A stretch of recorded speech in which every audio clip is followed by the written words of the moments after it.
Pronto tendrían que llevarme a un asilo o a una funeraria. No tenía que decírmelo. Lo sabía y casi acogía con regocijo la idea. Fue un golpe devastador para mi orgullo. Yo, que tenía un concepto tan bueno de mí mismo, de mis aptitudes, de mi capacidad para vencer obstáculos, estaba por fin acorralado. Ahora me sumiría en la oscuridad, uniéndome al interminable desfile de borrachines que me precedían. A pesar de todo, habíamos sido muy felices mi esposa y yo. ¿Qué no hubiera dado yo para reparar los daños?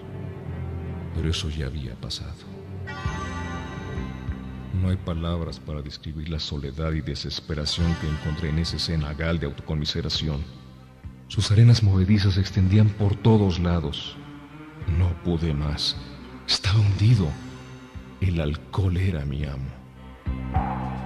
Tembloroso, salí del hospital totalmente doblegado. El temor me sostuvo sin beber por algún tiempo, pero volvió la locura insidiosa de la primera copa y el día del armisticio de 1934 volvía a empezar. Todos se resignaron a la certeza de que se me tendría que encerrar en algún sitio, que dando tumbos llegaría a mi fin miserable. Qué oscuro parecía todo antes de amanecer. En realidad, eso era el principio de mi última borrachera. Pronto sería lanzado como una catapulta hacia lo que doy en llamar cuarta dimensión de la existencia. Llegaría a saber lo que son la felicidad y la tranquilidad. El ser útil en un modo de vivir que va siendo más maravilloso a medida que transcurre el tiempo. Al finalizar aquel frío mes de noviembre, estaba sentado en la cocina de mi casa bebiendo. Con cierta satisfacción, pensé que tenía escondida suficiente ginebra para esa noche y el día siguiente. Mi esposa estaba en su trabajo. Dudé si me atrevería a esconder una botella cerca de la cabecera de la cama. La necesitaría antes del amanecer. Mis cavilaciones fueron interrumpidas por el timbre del teléfono. La alegre voz de un antiguo compañero de colegio me preguntaba si podía ir a verme. Estaba sobrio. No podía recordar ninguna ocasión anterior en la que mi amigo hubiese llegado a Nueva York en esas condiciones. Me quedé sorprendido, pues se decía que lo habían internado por demencia alcohólica. ¿Cómo habría logrado escapar? Sin preocuparme de su bienestar, solo pensé en revivir el espíritu de días pasados.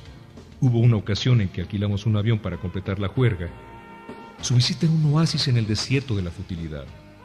La misma cosa. Un oasis. Los bebedores son así. Se abrió la puerta y ahí estaba él, fresco el cutis y radiante. Había algo en sus ojos. Era inexplicablemente diferente. ¿Qué era lo que le había sucedido? En la mesa le serví una copa. No la aceptó. Desilusionado pero lleno de curiosidad, me preguntaba qué le habría sucedido al individuo. No era el mismo. «Vamos, ¿de qué se trata?», le pregunté. Me miró a la cara. Con sencillez y sonriendo me contestó: «Tengo religión». Me quedé estupefacto.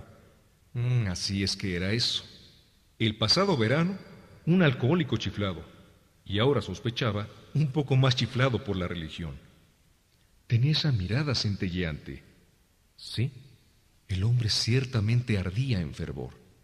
Pero que dijera disparates si así le convenía. Además, mi ginebra duraría más que sus sermones. Pero no desvarió. En una forma muy natural, me contó cómo se habían presentado dos individuos ante el juez solicitando que se suspendiera su internación. Habían expuesto una idea religiosa sencilla y un programa práctico de acción. Hacía 2 meses que sucedía eso, y el resultado era evidente de por sí. Surtió efecto. Había ido para pasarme su experiencia, si yo quería aceptarla. Me sentía asustado, pero a la vez interesado. Tenía que estarlo, puesto que no había más remedio para mí. Estuvo horas hablando. Los recuerdos de la niñez acudieron a mi memoria. Me parecía estar sentado en la falda de la colina, como en aquellos tranquilos domingos, oyendo la voz del ministro. Recordé la promesa del juramento de temperancia que nunca firmé el desprecio bonachón de mi abuelo para alguna gente de la iglesia y para sus actos, su insistencia en que los trastos realmente tenían su música, y también su negación del derecho que tenía el ministro de decirle cómo interpretar las cosas, su falta de temor al hablar de esto poco antes de morir. Estos recuerdos surgían del pasado. Me hacían sentir un nudo en la garganta. Recordé aquel día en la pasada guerra, en la catedral de Winchester. Siempre había creído en un poder superior a mí mismo. Muchas veces me había puesto a pensar en estas cosas. Yo no era ateo. Pocas personas lo son en realidad, porque esto significa tener una fe ciega en la extraña proposición de que este universo se originó en una cifra y que marcha a raudo sin destino. Mis héroes intelectuales, los químicos, los astrónomos y hasta los evolucionistas sugerían que eran grandes leyes y fuerzas las que operaban. A pesar de las indicaciones contrarias, casi no tenía duda de que había de por medio una fuerza y un ritmo poderosos. ¿Cómo podría haber leyes tan perfectas e inmutables sin que hubiera una inteligencia?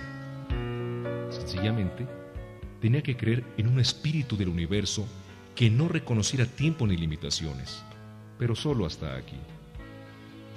De los clérigos y de las religiones del mundo, de eso precisamente era de lo que yo me separaba. Cuando me hablaban de un Dios personal que era amor, poder sobrehumano y dirección, me irritaba y mi mente se cerraba a esa teoría. A Cristo le concedía la certeza de ser un gran hombre, no seguido muy de cerca por aquellos que lo reclamaban. Su enseñanza moral, óptima. Había adoptado para mí lo que me parecía conveniente y no muy difícil. De lo demás no hacía caso. Las guerras que se habían librado, los incendios y los embrollos que las disputas religiosas habían facilitado me causaban repugnancia.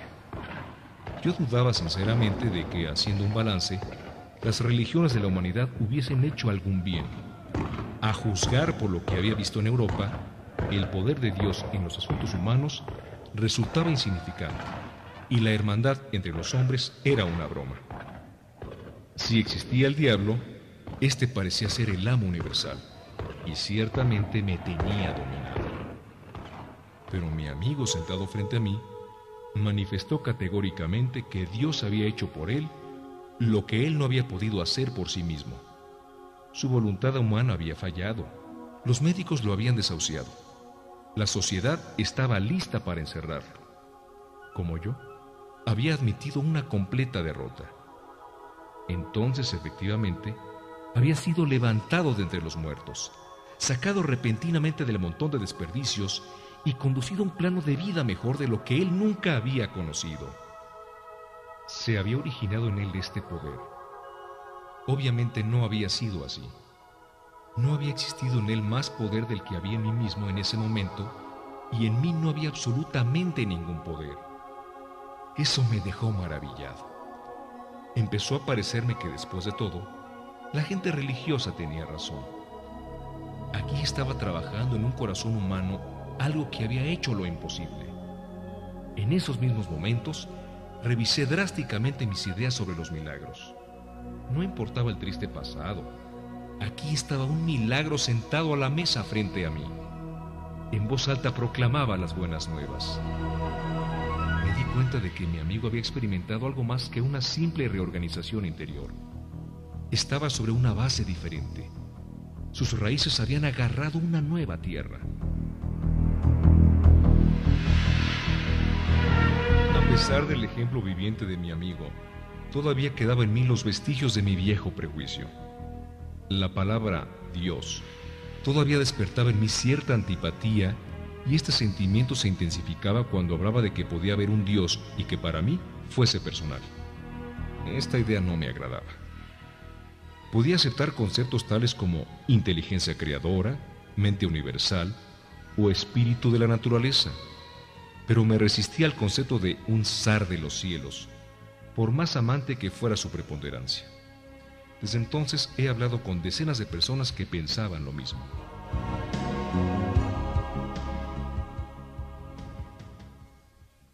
Mi amigo sugirió lo que entonces parecía una idea original. Me dijo: ¿Por qué no escoges tu propio concepto de Dios?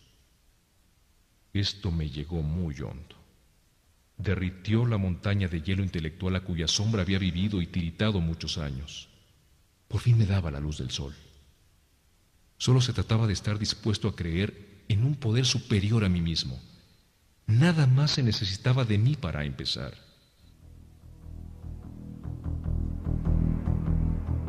Me di cuenta que el crecimiento podía partir de ese punto. Sobre una base de completa y buena voluntad, podría yo edificar lo que veía en mi amigo. ¿Quería tenerlo? Claro que sí, lo quería. Así me convencí de que Dios se preocupa por nosotros los humanos cuando a Él lo queremos lo suficiente. Al fin de mucho tiempo, vi, sentí y creí. La venda del orgullo y el prejuicio cayó de mis ojos. Un mundo nuevo estuvo a la vista. El verdadero significado de mi experiencia en la catedral se me hizo evidente de golpe. Por un breve instante, había necesitado y querido a Dios. Había tenido una humilde voluntad de que estuviera conmigo y vino. Pero su presencia fue borrada por los clamores mundanos, más aún por los que bullían dentro de mí. Y así había sido siempre. Qué ciego había estado yo.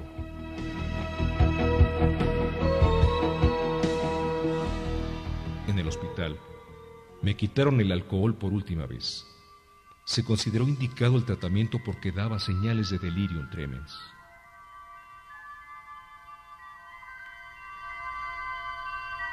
Allí, me ofrecí humildemente a Dios, tal como lo concebía entonces, para que se hiciera en mí su voluntad.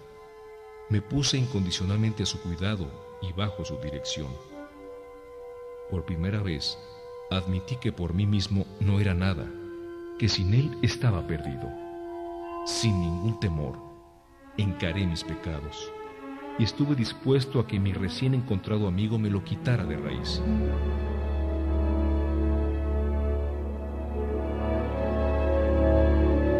Desde entonces, no he vuelto a beber ni una sola copa.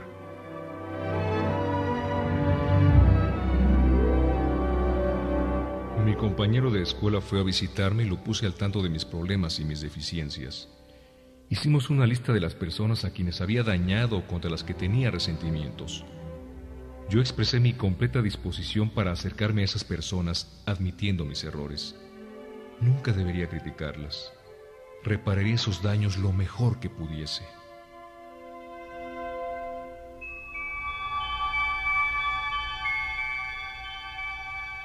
Pondría a prueba mi manera de pensar con mi nuevo conocimiento consciente que tenía de Dios. En esta forma, el sentido común se convertiría en sentido no común. Cuando estuviera en duda, permanecería en quietud y le pediría a Él dirección y fortaleza para enfrentarme a mis problemas tal y como Él lo dispusiera. En mis oraciones, nunca pediría para mí, excepto cuando mis peticiones estuviesen relacionadas con mi capacidad para servir a los demás. Solamente entonces podría yo esperar recibir, pero eso sería en gran escala. Mi amigo prometió que cuando hiciera todo esto, entraría en una nueva relación con mi Creador, que tendría los elementos de una manera de vivir que era la respuesta a todos mis problemas. La creencia en el poder de Dios, más la suficiente buena voluntad, honradez y humildad para establecer y mantener el nuevo orden de cosas, eran los requisitos esenciales. Sencillo, pero no fácil.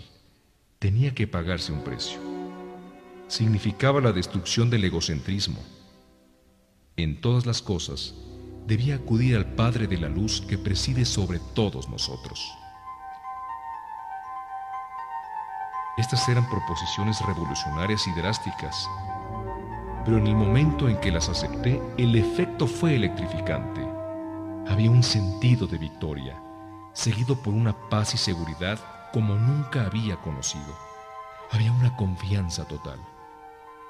Sentí que me levantaban, tal como si respirara plenitud en el aire puro de la cumbre de una montaña. Generalmente, Dios llega a la mayoría de los hombres gradualmente, pero el impacto en mí fue cabalmente súbito y profundo. Momentáneamente me alarmé y llamé a mi amigo el doctor para preguntarle si yo todavía estaba cuerdo. Escuchó sorprendido mientras yo hablaba. Finalmente movió la cabeza diciendo: «Le ha sucedido a usted algo que no comprendo, pero es mejor que se aferre a ello. Cualquier cosa es mejor que lo que tenía usted».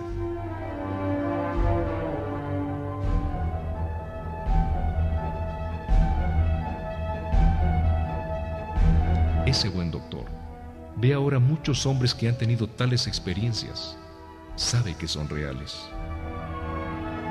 Mientras estuve en el hospital, me vino la idea de que había miles de alcohólicos desahuciados que estarían felices teniendo lo que tan gratuitamente se me había dado. Tal vez podría ayudar a algunos de ellos. Ellos, a su vez, podrían trabajar con otros. Mi amigo había hecho hincapié en la absoluta necesidad de demostrar esos principios en todos los actos de mi vida. Era particularmente imperioso trabajar con otros, tal como él lo había hecho conmigo. La fe sin obras es cosa muerta, me dijo. Y cuán cierto es tratándose de alcohólicos. Porque si un alcohólico falla en perfeccionar y engrandecer su vida espiritual a través del trabajo y del sacrificio por otros, no podrá sobrellevar ciertas pruebas y decaimientos que vendrán más adelante. Si él no trabajaba, era seguro que volvería a beber, y si bebía, seguramente moriría. La fe estaría muerta entonces. Tratándose de nosotros, es precisamente así.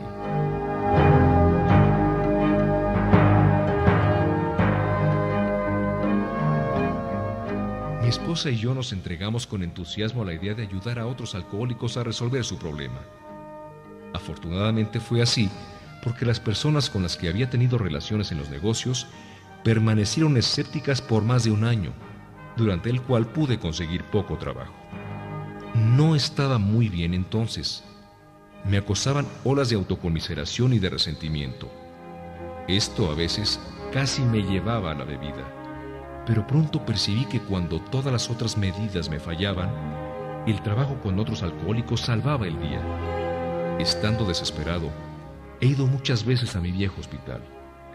Al hablar con alguien de allí, me sentía asombrosamente reanimado, parado sobre mis propios pies. Es un designio para vivir que obra cuando las cosas se ponen duras.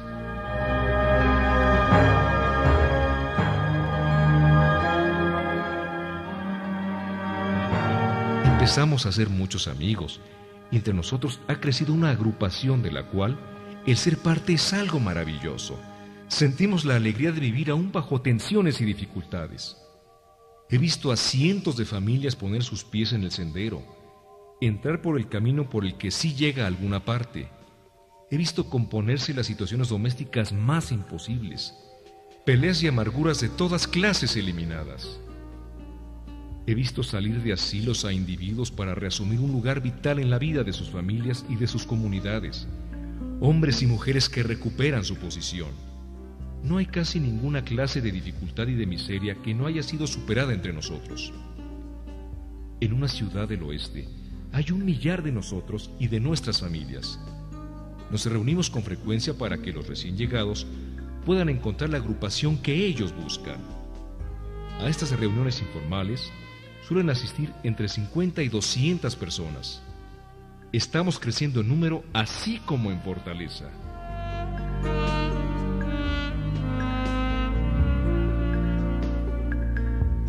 Un alcohólico en sus copas es un ser despreciable. Nuestra lucha con ellos puede ser fatigosa, cómica o trágica.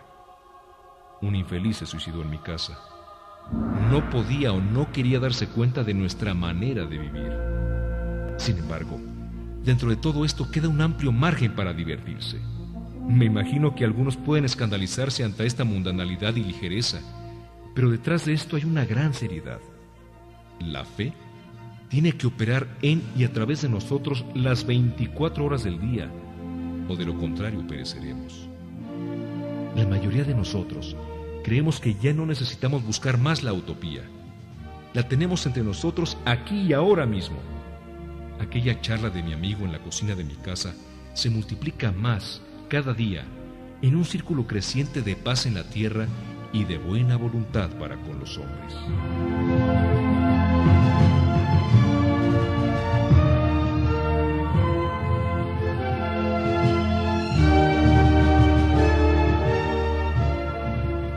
Bill W., cofundador de Alcohólicos Anónimos, murió el 24 de enero de 1971.